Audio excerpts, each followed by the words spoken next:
હર ઘર સ્વદેશી ઘર ઘર સ્વદેશી અભિયાન એન્ડ ફિટ ઇન્ડિયા મુવમેન્ટ અંતર્ગત જામનગરમાં પ્રભારી મંત્રીના અધ્યક્ષતામાં યોજાઈ હતી મેરેથોન. નવા બનેલા ફ્લાયઓવર બ્રિજ પર યોજાયેલ મેરેથોનમાં મહાનુભાવો સહિત વિશાળ સંખ્યામાં જામનગર વાસીઓ સહભાગી થયા હતા. મેરેથોન માત્ર દોડ નથી, તે સંકલ્પ, શિસ્ત અને સ્વસ્થ જીવન તરફનું પગલું છે.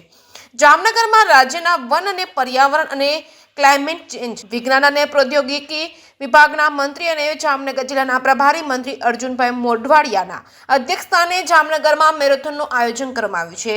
હર ઘર સ્વદેશી ઘર ઘર સ્વદેશી અભિયાન અને ફિટ ઇન્ડિયા મુવમેન્ટ અંતર્ગત જામનગર મહાનગરપાલિકા દ્વારા મેરેથોન અને સાયક્લોથોન ઇવેન્ટનું આયોજન કરવામાં આવ્યું છે. જામનગરમાં ઓશવાળ ઇંગ્લિશ એકેડમી ખાતેથી મંત્રી સહિતના મહાનુભાવોએ ફ્લેગ ઓફ કરી દોડનો પ્રારંભ કરાયો હતો. આ કાર્યક્રમમાં મંત્રીએ જણાવ્યું હતું કે મેરેથોન માત્ર દોડ નથી, તે સંકલ્પ, શિસ્ત અને સ્વસ્થ જીવન તરફનું પગલું છે. આજના યુગમાં અસ્વસ્થ જીવનશૈલી તણાવ વધી રહ્યા છે. આવા કાર્યક્રમો આપણને સ્વાસ્થ્યનું મહત્વ સમજાવે છે. સ્વસ્થ નાગરિકો જ સ્વચ્છ અને મજબૂત અને રાષ્ટ્રનું નિર્માણ કરે છે. સરકાર દ્વારા રમતગમત, આરોગ્ય, તંદુરસ્તી માટેની યોજનાઓને વધુ મજબૂત બનાવવામાં આવી છે. જનજાગૃતિ અને સ્વચ્છ જીવન માટે સરકાર દ્વારા વિવિધ કાર્યક્રમોનું આયોજન કરવામાં આવ્યું છે. વડાપ્રધાન નરેન્દ્ર મોદીએ દેશના નાગરિકોના સ્વાસ્થ્યની ચિંતા કરી મદેસ્વીતા મુક્ત ભારત અને ફિટ ઇન્ડિયા અભિયાન શરૂ કરાવ્યું છે. મેરેથોનમાં વિશાળ સંખ્યામાં ઉપસ્થિત જામનગરવાસીઓ, ખાસ કરીને યુવાનો, મહિલાઓ, વડીલોની ઉત્સાહભરી ભાગીદારી જોઈ મને ખૂબ જ ગર્વ થાય છે. જીત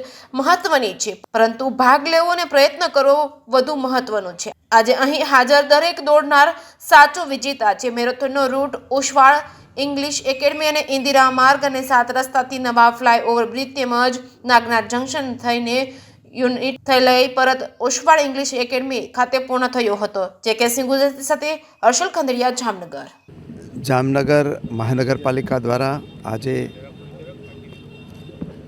હર ઘર સ્વદેશી ઘર ઘર સ્વદેશી અને ફિટ ઇન્ડિયા મૂવમેન્ટના ભાગરૂપે આજે જામનગરની અંદર મેરેથોનનું આયોજન કરવામાં આવેલું અને આ મેરેથોનની અંદર લગભગ 2000 કરતાં વધારે નાગરિકો અને મહાનુભાવો સૌએ હાજરી આપી હતી. આપણે જિંદગીની અંદર પોતાના સુખ માટે થઈ અને દિવસ રાત દોડધામ કરતા હોઈએ છીએ, પરંતુ જે શરીરને સુખની ઈચ્છા છે એ શરીરની આપણે ક્યારેય કાળજી રાખતા નથી. અને એટલા માટે જ પ્રધાનમંત્રીશ્રીએ આ દેશના નાગરિકોના આરોગ્ય માટે થઈ અને મેદસ્વીતા મુક્ત ભારત અને ફિટ ઇન્ડિયાનો નારો આપેલો છે. અને એ નારાને સાકાર કરવા માટે આજે જામનગરના નાગરિકોએ સવારના 6 વાગે મોટી સંખ્યામાં હાજર થઈને આ જે મેરેથોન છે એમાં ભાગ લીધો છે. હું અપેક્ષા રાખું છું કે પ્રધાનમંત્રી નરેન્દ્રભાઈએ જે રીતે આપણને સૌને સલાહ આપી છે, જે સોનેરી સલાહ છે, એ પ્રમાણે આપણે જીવનની અંદર 24 કલાકમાંથી ઓછામાં ઓછો 1 કલાક આપણા પોતાના માટે, શરીરની તંદુરસ્તી માટે કાઢીએ અને આપણા જીવનનો એક અગત્યનો હિસ્સો બનાવીએ એવી મારી સૌને અપીલ છે.